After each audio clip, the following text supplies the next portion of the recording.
paano mga ka-traveler? So we're here sa festival or Feel and Best at magja-jogging lang kami ni Mrs. Yung kasama namin si Apa, yung aming alaga. Ayan. So dito, makikita natin napakaganda ng lugar dito.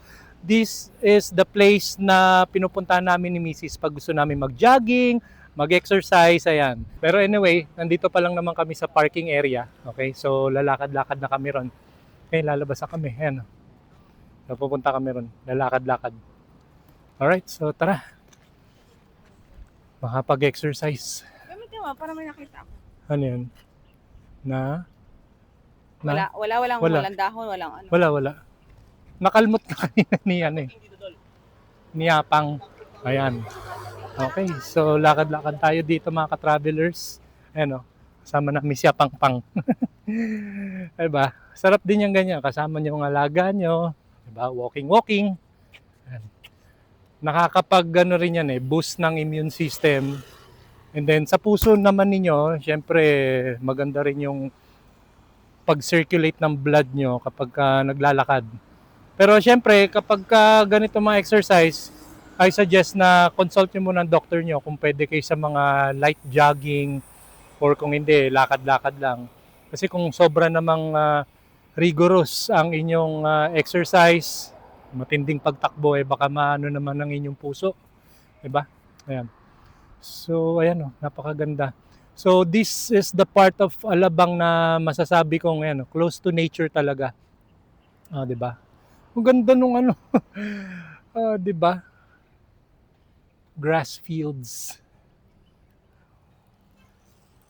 Ano pa rito kumbaga sa hindi pa masyado natatayuan ng mga buildings, which is maganda para sa amin. At meron pang lugar dito na pwede kang maglakad-lakad, muni-muni, 'di ba? Napakasarap pa na simoy ng hangin. Although may mga dumadaan na sasakyan, katulad niya sa likod ko, may dumaan, pero bihira lang naman 'yan. Hindi naman siya parang talagang exposed sa highway or something. May dinadaanan lang din dito kasi meron din mga shortcuts sa ibang lugar.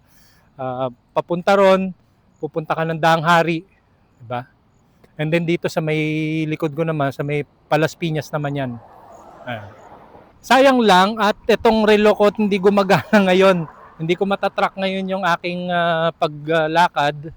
Pero it's okay. Kundi man, masaserve pa rin naman yung purpose natin ng paglalakad dito. Kahit hindi ko na ma-monitor yung mga steps. It's okay. Yan. How I wish sana may bike ako. Meron ako dating bike pero nasira na kasi. Masarap din 'yon kung may exercise din yung binti ninyo kapag nagbibisikleta. Or overall din naman, hindi lang naman yung binti ninyo.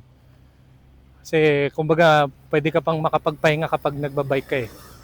Hindi katulad pag naglalakad ka, talagang mapapagod talaga yung paa mo, binti mo. 'Di ba? Pag huminto ka naman, hindi ka naman nauusad, syempre. Hindi ka tulad pag bike, kahit na huminto ka sa pagpadyak, umandar ka pa rin. Masarap pa rin yung mafe-feel mo yung simoy ng hangin. But anyway, dito rin naman, ngayong araw na to, okay pa rin dito, buti hindi umulan, yung pa isa. It's Friday today, at itong mga nakarang araw, talagang matindi yung buhos ng ulan. Ngayon hindi. It's a nice sunny weather. Sunny. Pero anong oras na ba? Alas 4 na. Alas 5 na actually. Ayun, okay pa naman yan. Hindi naman makulimlim. Okay, dito tayo. Actually dito may may Starbucks banda ron . 'Di ba kakaiba? Dito sa gitna ng ganitong nature, ayan. Malayo sa hustle and bustle of the city, may Starbucks nga, banda ron . Ako ko makapag-Starbucks kami mamaya. Hello, Pang-Pang! Ayan, si Pang-Pang. Tara, lakad-lakad muna. Medyo konting jogging din. Para dito muna ako. Sige. Sila misis . Okay, so mapapansin nyo dito mga ka-travelers, may mga puno-puno pa ron. Talagang, kumbaga, untouched by human hands. Hindi yan. O, di ba? Meron pa rin talagang area dito sa Alabang na ganito. Kumbaga may kagubatan pa banda ron eh. O, di ba? Sana maganda sa halos lahat ng mga lugar kung pwede sana mapagtamnan ng mga puno, lalong-lalo na ngayon sa panahon na nagbabaha. Kailangan talaga ng mga puno eh.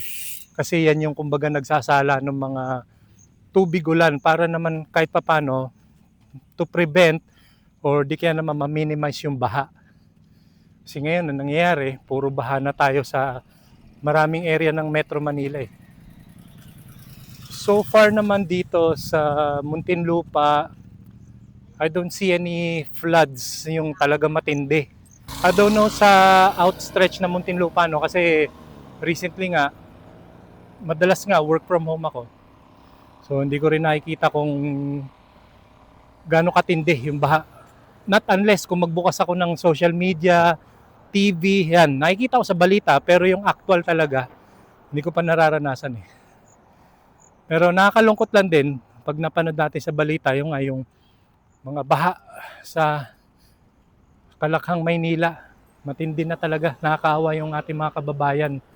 So it's a wake up call na. Sana may magawa ang ating government na maayos na infrastructure para hindi na ganun katindi yung mararanasan nating baha.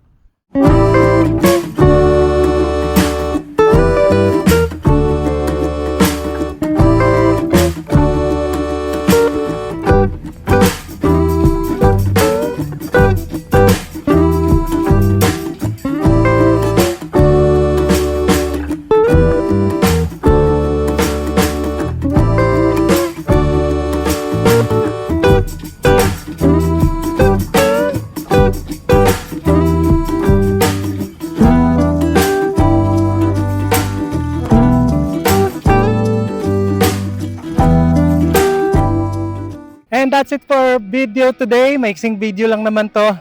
I hope nag-enjoy kayo kasama namin sa paglalakad, pagja-jogging.